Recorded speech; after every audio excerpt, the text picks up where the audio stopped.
Tamil BDC மற்றும் நம்ம crypto நண்பர்கள் அனைவருக்கும் வணக்கம். ஸோ இன்னைக்கு நம்ம பார்க்க போற வீடியோ என்ன அப்படின்னு கேட்டீங்கன்னா, இந்த லூனா ப்ராஜெக்ட் பத்தி நம்ம வந்து பார்க்க போறோம். ஸோ நிறைய அப்டேட் வந்து பார்த்தீங்கன்னா இது சம்பந்தமா வந்திருக்கு. ஸோ இப்போ ரீசெண்டாக வந்து பார்த்தீங்கன்னா எம்எக்சி எக்ஸ்சேஞ்ச் வந்து பார்த்தீங்கன்னா ஒரு லேட்டஸ்ட் ஒரு அனௌன்ஸ்மெண்ட் கொடுத்துருக்காங்க. ஸோ அந்த அனௌன்ஸ்மெண்ட் படி வந்து பார்த்தீங்க அப்படின்னா ஆல்மோஸ்ட் வந்து லூனாவோட ரெக்கவரி பிளான் தான். ஸோ சிம்பிளாக வந்து சொல்லணும் அப்படின்னா ரெக்கவரி பிளானை பொறுத்த வரைக்கும் வந்து பார்த்தீங்கன்னா இப்போ பிளான் 2 எக்ஸிக்யூட் ஆகிட்டு ஓட்டிங் வந்து போயிட்டு இருக்கு. ஸோ அது ஒரு பக்கம் வந்து பார்த்தீங்கன்னா லூனாவோட கம்யூனிட்டி வந்து பண்ணிட்டு இருக்காங்க. அதே சமயம் வந்து பார்த்தீங்கன்னா எக்ஸ்சேஞ்ச் விதத்தில் இருக்கக்கூடிய கம்யூனிட்டிஸ் வந்து பார்த்தீங்கன்னா சில விஷயங்களை ஃபாலோ பண்ணலாம் அப்படின்னு சொல்லிட்டு இப்போ எம்எக்சி வந்து லேட்டஸ்டா ஒரு பிளானை வந்து இன்ட்ரடியூஸ் பண்ணிருக்காங்க. அந்த பிளான் என்ன அப்படின்னு கேட்டீங்கன்னா லூனாவோட சர்க்குலேட்டிங் சப்ளை வந்து ஆல்ரெடி வந்து நமக்கு அதிகமாயிடுச்சு அப்படிங்கிறது தெரியும். ஸோ இப்போ லூனாவோட சர்க்குலேட்டிங் சப்ளையை வந்து கம்மி பண்ணுவதற்கான ஒரு வாய்ப்பா வந்து ஒரு விஷயத்தை வந்து ரெடி பண்ணலாம் அப்படின்னு சொல்லிட்டு அதுக்கான ஓட்டிங் வந்து நடத்துறாங்க. ஸோ கிட்டத்தட்ட வந்து 50% ஓட்டிங் வந்து இங்க நடந்துருச்சு அப்படின்னா எம்எக்சி எக்ஸ்சேஞ்ச் என்ன பண்ணும் அப்படின்னு கேட்டீங்கன்னா ஆல்மோஸ்ட் வந்து பார்த்தீங்கன்னா அவங்க எக்ஸ்சேஞ்சில் ட்ரேட் ஆகக்கூடிய லூனாவோட யூஎஸ்டி பேர் அதே போல வந்து பார்த்தீங்கன்னா ஃபியூச்சர் ட்ரேட் இதுல என்னென்ன இதுல நடக்குதோ அங்க நடக்கக்கூடிய அந்த கமிஷன்ஸ் இருக்கு பாத்தீங்களா, எக்ஸ்சேஞ்ச் ஃபீஸ் கமிஷன், அந்த கமிஷனுக்கு அப்படியே அந்த டோக்கனை பைபேக் பண்ணி அப்படியே அந்த டோக்கனை வந்து பாத்தீங்கன்னா பேர்ன் பண்ணலாம் அப்படின்னு சொல்லிட்டு ஒரு ஐடியாவில் இருக்கிறாங்க. ஸோ அதை தான் வந்து பார்த்தீங்கன்னா இப்போ வந்து ஓட்டிங்ல வந்து அப்டேட்டாக வந்து கொடுத்துருக்காங்க. ரீசெண்டா இன்னொரு இன்டர்நேஷனல் எக்ஸ்சேஞ்ச் என்ன பண்ணுச்சு அப்படின்னா யூஎஸ்டியில் ஏற்பட்ட லாஸ் வந்து அந்த எக்ஸ்சேஞ்ச் வந்து தங்களுடைய யூசர்ஸ்க்கு வந்து பார்த்தீங்கன்னா ஈடு கட்டினாங்க. அதே போல வந்து ஓகேஎக்ஸ் எக்ஸ்சேஞ்சும் வந்து பார்த்தீங்கன்னா அந்த மாதிரியான ஒரு அப்டேட் வந்து கொடுத்துருக்காங்க.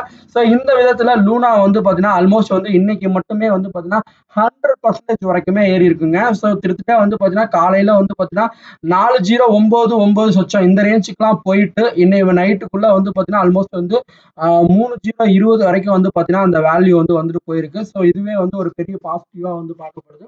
ஸோ லூனாவோட சப்ளை வந்து குறைய கண்டிப்பா வந்து பார்த்தீங்கன்னா அந்த விஷயங்கள் நடக்கும். ஸோ இப்போ எக்ஸ்சேஞ்ச் எம்எக்சி வந்து இன்ட்ரடியூஸ் பண்ணிக்கக்கூடிய இந்த விஷயத்த இன்னும் நிறைய எக்ஸ்சேஞ்சஸ் வந்து இன்ட்ரடியூஸ் பண்ண ஆரம்பிச்சாங்க அப்படின்னா கண்டிப்பா வந்து அடுத்த ஒரு 15 நாள்ல இருந்து 20 நாட்களுக்குள்ள வந்து பாத்தீங்கன்னா லூனாவோட சப்ளை வந்து ஹியூஜா வந்து பாத்தீங்கன்னா டிக்ரீஸ் ஆகும். ஸோ அதன் வழியா வந்து பாத்தீங்கன்னா லூனா பழைய விலையை அச்சீவ் பண்ணதோ இல்லையோ இப்ப இருக்கக்கூடிய 3 ஜீரோல வந்து பாத்தீங்கன்னா மேபி வந்து ஒரு 2 ஜீரோவை கட் பண்றதுக்கான வாய்ப்புகள் எனக்கு தெரிஞ்சு இருக்கு.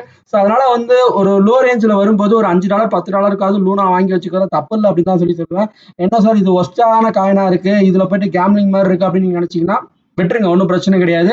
மேபி $10 வந்து எனக்கு வந்து ஒரு நஷ்டம் கிடையாது, போனா கூட எனக்கு ஒன்றும் ஒரு இது கிடையாது அப்படின்னு நினைக்கிறவங்க என்ன வாங்கி வச்சிங்க, தப்பு கிடையாது. ஸோ அதுதான் நான் வந்து உங்களுக்கு சொல்ல முடியும். ஸோ இப்போ லூனாவை பொறுத்த வரைக்கும் நிறைய பாசிட்டிவ் வைப் வந்து பார்த்தீங்கன்னா நிறைய மார்க்கெட்ல வந்துட்டு இருக்கு. ஸோ அதே போல டெரா எக்கோசிஸ்டம்ல இருக்கக்கூடிய மற்ற ப்ராஜெக்ட்ஸும் வந்து பார்த்தீங்கன்னா இப்போ கொஞ்சம் கொஞ்சமா ரெக்கவர் ஆக ஆரம்பிச்சிருக்கு. ஸோ ஆங்கர் ப்ரோட்டோகால்லாம் வந்து பார்த்தீங்கன்னா இன்னைக்கு கொஞ்சமே வந்து பார்த்தீங்கன்னா ரைசிங் ஆயிருக்கு. ஸோ ஃபர்தரா வந்து பார்த்தீங்கன்னா நிறைய அந்த கம்யூனிட்டியில் இருக்கக்கூடிய காயின்ஸ்லாம் வந்து பார்த்தீங்கன்னா ரைசிங் ஆக ஆரம்பிக்கும் அப்படின்னு நான் நினைக்கிறேன். ஸோ ஃபர்தரா லூனா வந்து பார்த்தீங்கன்னா ஒரு பெரிய ஹிட்டை வந்து கொடுக்கறதுக்கான வாய்ப்புகள் எனக்கு தெரிஞ்சு இருக்கு அப்படின்னு தான் நான் நினைக்கிறேன். ஸோ உங்களுடைய கருத்துக்கள் எப்படி அப்படிங்கிறத வந்து பார்த்தீங்கன்னா கண்டிப்பா வந்து சொல்லுங்க. ஸோ கிட்டத்தட்ட வந்து பார்த்தீங்கன்னா $1,00,000 மேல இன்வெஸ்ட் பண்ணாதான் $10,00,000 இன்வெஸ்ட் பண்ணோட வேல்யூ வந்து பார்த்தீங்கன்னா இன்னைக்கு வந்து பிலோ $5 கீழே தான் இருக்கு, இல்லைன்னு நான் சொல்ல. பட் ஃபியூச்சர்ல அது இன்க்ரீஸ் ஆகிறதுக்கான வாய்ப்புகள் எனக்கு தெரிஞ்சு இருக்கு. பட் அந்த வேல்யூ வந்துருமா அப்படிலாம் சொல்லவே முடியாது. அந்த வேல்யூ வரதுக்குலாம் வந்து பார்த்தீங்கன்னா நிறைய டைம் எடுக்கும்.